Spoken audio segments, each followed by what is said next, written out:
What's up? It's Jacob and Buddy the Elf, and today we're going to be talking about sex while reviewing Palermo's Bacon Mac and Cheese Pizza.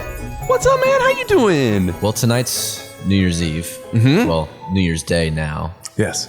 I spent the last month trying to find my dad. I found him. Sick! But now I'm just kind of living life as a normal person. I went to the clubs tonight. It's where I found you. How did you think of it as an experience as a whole? It was great. You know, Santa's Workshop, they have their cheers and they have their chants, and we sing along as we put together toys, but just the dance moves I learned and the energy. I think I jumped 15 feet in the air at one point.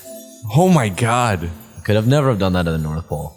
It was very fun. When we were at that club, I was talking to some lady about how she wants to have phone sex with her boyfriend.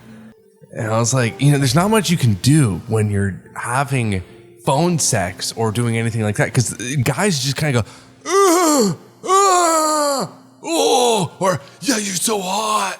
Oh, yeah, you look so good. But girls, I feel like, have like a vast array. They have the whole dictionary to work with. They can be like, oh, you smell so good. Like, oh, food great. What's your thoughts on the sexual move of the fish hook? Yeah, so if it's like you and your girlfriend, for instance, you'd be doing doggy. Okay. You're behind her, and you fish hook her mouth with your finger, and you pull her that way. Pull her back. Dude, look at my microphone. You're totally killing its boner. Yeah, microphone does not like the fish hook. Here's the thing.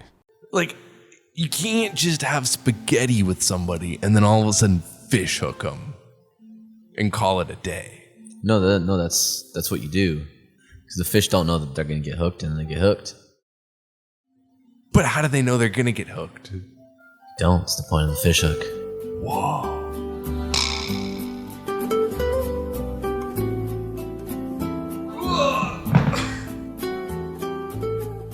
Have you ever seen those tattoos that it's like someone spreading their butthole as like their belly button or something? Mm-hmm. Like, what if you had a sticker and you put it around people's keyholes in their doors, like on their cars? They'd be so upset getting into their own car, you know? And then they'd have to stick their key in it. It would make you feel uncomfortable. Do you mind if I just dive in here? It's very, very hot. I'd be careful.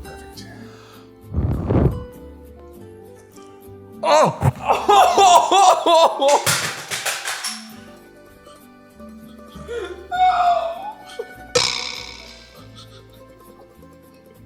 It's interesting that I gave you a warning and you didn't want to abide by that at all. You actually just really hated the warning and decided to do your own thing. It hurts so bad. If the top of your mouth is burnt, turn the hot food upside down. Because you're... yeah, like that. Now bite into it. Because the top is... Yeah, the top's not that hot. No. I can't. I can't do that. Do you want kids? Yeah, I think that'd be cool. I think it'd be really cool to have one that's like a raccoon. Why do you ask? What do I ask what? Why do you ask if I want kids? Well, I was thinking if you didn't, that you could put that really hot pizza down there and like maybe scold some stuff and like make it not work. Because you know how they have the hot tub thing, like, oh, go in the hot tub for too long, it kills your sperm cells. Oh, dude, I do all forms of male birth control possible. Skinny jeans, number 1. Number 2, ball dipping method. Every night before I go to bed and after I put on my creams, I like to get a hot boiling pot of water and I dip my balls into there so that when I ejaculate, it comes out kind of like a scrambled egg type texture. So if that were to go into somebody, it would just be fried, cooked Jacob bits. And then number 3, pull-out method.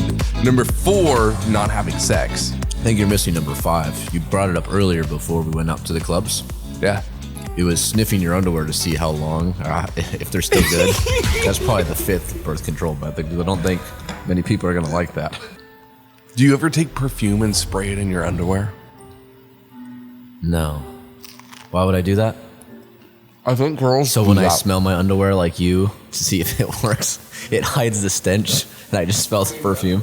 You got to get Febreze. Perfume will never work. You got to get something that's deodorizing. Yeah. Hey, I never heard your review on the pizza. Well, The funny thing is I'm not a big fan of mac and cheese, so it's kind of a weird thing Oh, that's rough. to eat mac and cheese pizza. Oh, But the gooiness is also something that I don't like. But now that it's colder, I think it's not as gooey, and I might like it. yeah, you know, pretty bad pizza. I mean, it's not bad. It's helping soak up the alcohol in my stomach. Mm-hmm. So it's doing me a favor. Mm-hmm. So I don't dislike it. I'm just not a fan. I hear carbs are really good for absorbing alcohol. They're also good for energy. Perhaps the carbs are the energy that helps get rid of the alcohol. No, I don't think that's the way it works.